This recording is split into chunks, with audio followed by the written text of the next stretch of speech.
சல்மான் கான் வீட்டில் துப்பாக்கிச்சூடு நடத்திய குற்றவாளிகளின் அடையாளம் தெரிய வந்துள்ளது. சல்மான் கானுக்கு தொடர்ந்து கொலை மிரட்டல் விடுத்து வந்த ராஜஸ்தான் கும்பலின் திடுக்கிடும் பின்னணி என்ன?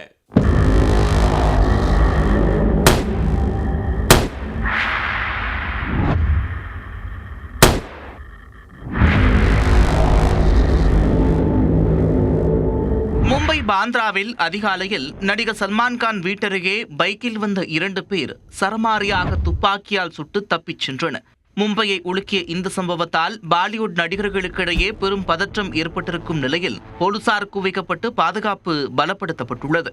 துப்பாக்கிச்சூடு சம்பவத்தை தொடர்ந்து சல்மான் கானுடன் முதல்வர் ஏக்நாத் ஷிண்டே போனில் தொடர்பு கொண்டு விசாரித்திருக்கிறார். அதோடு மும்பை போலீஸ் கமிஷனருடன் முதலமைச்சர் இதுகுறித்து பேசி சல்மான் கான் வீட்டிற்கு பாதுகாப்பை அதிகரிக்கும்படி கேட்டுக்கொண்டார். உயர் போலீஸ் அதிகாரிகள் சம்பவ இடத்தை பார்வையிட்டு விசாரணை நடத்தினர்.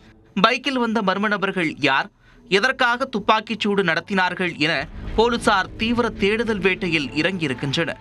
அப்பகுதியில் உள்ள சிசிடிவி கேமரா காட்சிகளை ஆய்வு செய்ததில் பாந்த்ராவில் கேலக்சி குடியிருப்பை நோக்கி வந்தவர்கள் 5 ரவுண்டுகள் துப்பாக்கிச்சூடு நடத்தியது தெரிய வந்தது.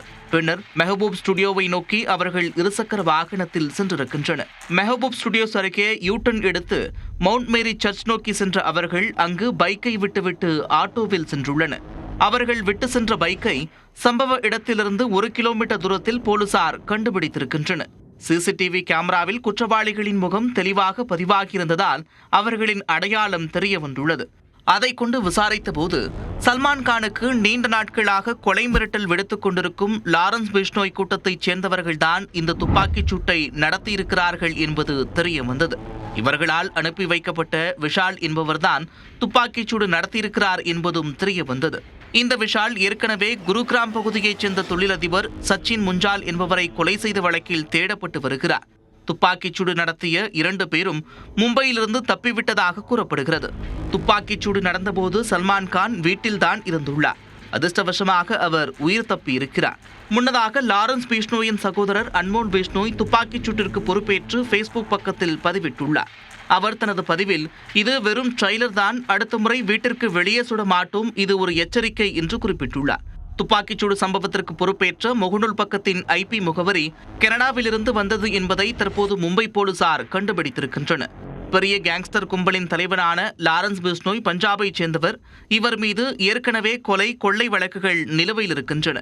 இவரிடம் துப்பாக்கிச் சுடத் தெரிந்தவர்கள், அடியாட்கள் மட்டும் சுமார் 700 பேர் உள்ளதாக ஒரு தகவல் கூறப்படுகிறது. கடந்த 2022ஆம் ஆண்டு பஞ்சாபைச் சேர்ந்த பிரபல பாடகர் சித்து மூஸ்பாலா சுட்டுக் கொல்லப்பட்டார். அப்போது பெரும் அதிர்வலைகளை ஏற்படுத்திய இந்த கொலை வழக்கில் லாரன்ஸ் பிஷ்னோய் கைது செய்யப்பட்டு சிறையில் அடைக்கப்பட்டுள்ளார். அவரது தம்பி அன்மோல் பிஷ்னோய் போலி பாஸ்போர்ட் மூலம் வெளிநாட்டிற்கு தப்பி சென்று விட்டார். இந்த கேங்ஸ்டர் கும்பலிடம்தான் சல்மான் கான் எக்குத்தப்பாக சிக்கிக் கொண்டிருக்கிறார். இந்த கும்பலுக்கும் சல்மான் கானுக்கும் நேரடியாக எந்த பகையும் இல்லை என்றாலும் 1998ஆம் ஆண்டு சல்மான் கான் சுட்ட கருப்பு நிறம் கொண்ட மான் தான் அவருக்கு பெரும் பிரச்சனையை ஏற்படுத்தி இருக்கிறது. இந்த அரிய வகை மான் பிஷ்னோய் சமூகத்தினரால் கடவுளின் வாகனமாக வணங்கப்படுகிறது. தங்களால் தெய்வமாக வணங்கப்படும் மானை சல்மான் சுட்டதை ஏற்க முடியாது என்று குறிப்பிட்ட அந்த கும்பல் அதற்கு பழிவாங்கவே சல்மானை குறிவைத்திருப்பதாக தெரிகிறது. கடந்த 2023ஆம் ஆண்டு சல்மானுக்கு லாரன்ஸ் கும்பல் ஜிமெயில் மூலம் மிரட்டல் விடுத்தது. அப்போது முதலே சல்மான் கான் பாதுகாப்பு பலப்படுத்தப்பட்டது. அதன் தொடர்ச்சியாகத்தான் தற்போது நடைபெற்ற துப்பாக்கிச்சூடு சம்பவம் என்று போலீசார் தெரிவிக்கின்றனர். குற்றம் சாட்டப்பட்ட இருவரும் ஹரியானாவில் பதுங்கியிருக்கக்கூடும் என்று தெரிய வந்திருப்பதால் மும்பை போலீசார் ஹரியானா போலீசாரின் உதவியை நாடியிருக்கின்றனர்.